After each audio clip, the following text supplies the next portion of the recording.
Castaways of Deadmans Bay is a very simple two-player card game where players are members of a pirate crew dueling over who will take command of a ship and become captain. During the game, two characters will be fighting on a plank attempting to either remove all their opponent's health points, steal all their crew, or push them off the edge of the plank, and as the game proceeds, the length of the plank may actually be shortened, which is kind of cool. Attacks in the game are made by a kind of paper, scissors, rock mechanic, and to block an attack, all you have to do is guess what your opponent is thinking. But where the fun of this game is that let's say I'm playing you and I beat you with a rock attack. The results, the damage dealt to you may be different than if I beat you with scissors. And depending upon the situation, I may be more likely to play the scissors attack, but you know that I'm more likely to play the scissors attack.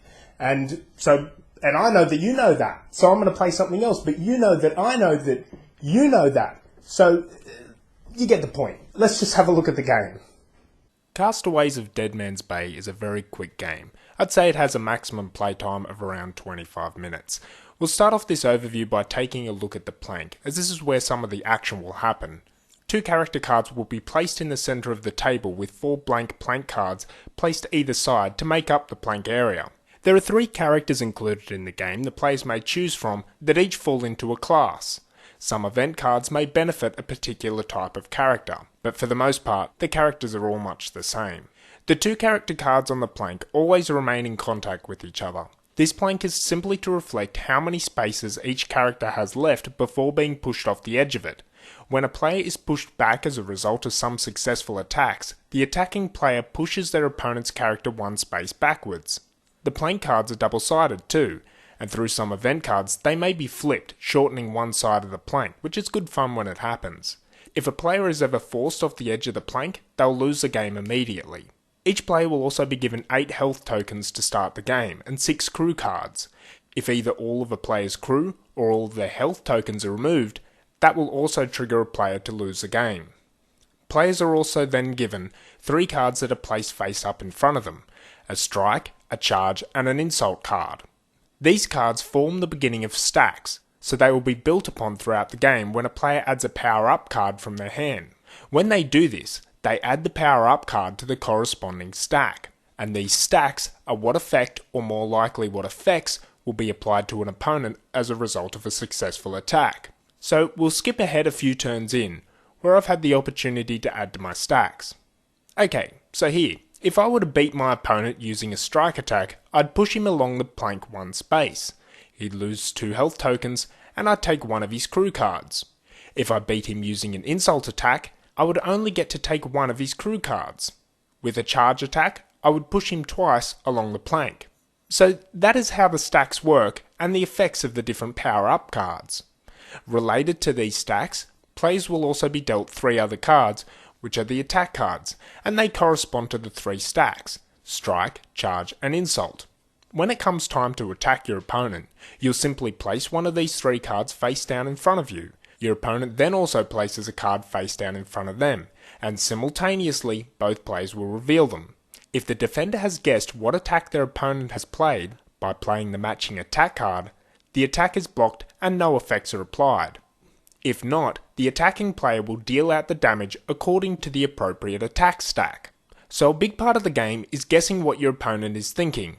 If your opponent has stacks that look like this, and you're at the end of the plank, you can bet that he's really going to want to play the charge attack, as it's the only one with a push card that would push you off the edge of the plank. However, your opponent will know that you know that, so he may try to make another attack to weaken your health points or something like that. And it goes back and forth like that, as you guess and then second guess what card to either attack with or defend with. In a typical game turn, the active player will get to draw a few cards from the draw deck and play one prior to attacking. The cards in the draw deck are the power-up cards and event cards. Events can see players regain health, flip plank cards, and a variety of other things. The power-up cards are the cards that add to the player's attack stacks. Okay, so make no mistake, this is a simple game. If you want total control or strategic options, it's not really here. Whilst there are multiple ways to achieve a victory in Castaways of Deadmans Bay, I think the game will more or less make one of the 3 victory conditions more appealing than the others at different points in the game. For example, If my opponent was low on health points, I would aim to beat him down using any attacks that would damage him in that way. But I wouldn't enter the game with a grand strategy to achieve a victory by reducing his health points, as the cards I draw and add to my stacks may not support that avenue to victory. It's a more tactical game in that sense, and of course there is a healthy dose of luck as you manage with the small hand of event cards and power-up cards that are available to you. Setting up the game is made pretty quick. The cards that players start with are all marked on the reverse side, which makes fishing them out of the deck quite easy, and along with its short playtime and simple gameplay, it makes for a very quick little game. I think the biggest downside to this game would be that it only accommodates 2 players, because this to me feels like it would be a really great family game, which family games generally work best with 4 or more players. But as a parent versus child game, in that situation, I think Castaways of Deadmans Bay would work really well.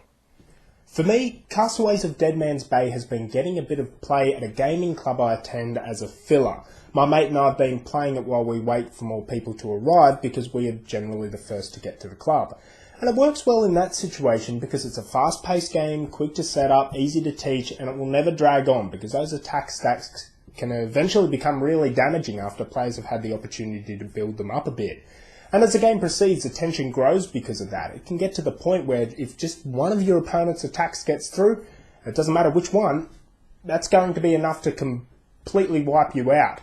And that's when blocking becomes particularly good because, I mean, look, in the game I've been pushed right up against the edge of the plank on the brink of destruction only to block attack after attack after attack after attack, and I was eventually able to return to the centre of the plank and make those push attacks that my opponent had built up, not very useful to him, and that was a good turn of events for me. I did end up losing because of health points, still. Now, I like the second guessing and bluffing aspect that comes from the attacks in this game, but if you're not a fan of that whole I know, they know, that I know kind of activity, I doubt very much this game will change your mind about that. In your turn, you're going to draw 2 cards, play 1, discard 1 from your hand, and then attack. The attack is the main part of the game. The decisions you make prior to that, for me at least, are not as interesting as the attack itself. I like the interaction of that. I should also note that it's a shared draw deck players will be drawing their hand of cards from, and it works well enough, but I would have liked to have seen individual decks for each character, a bit more variation there, some different event cards and power-up cards maybe. Still, as it stands, I'm holding on to my copy of this. It's not the kind of game I want to play all the time, but it's certainly one I'll be playing again. Thanks for watching, and I'll see you all again soon.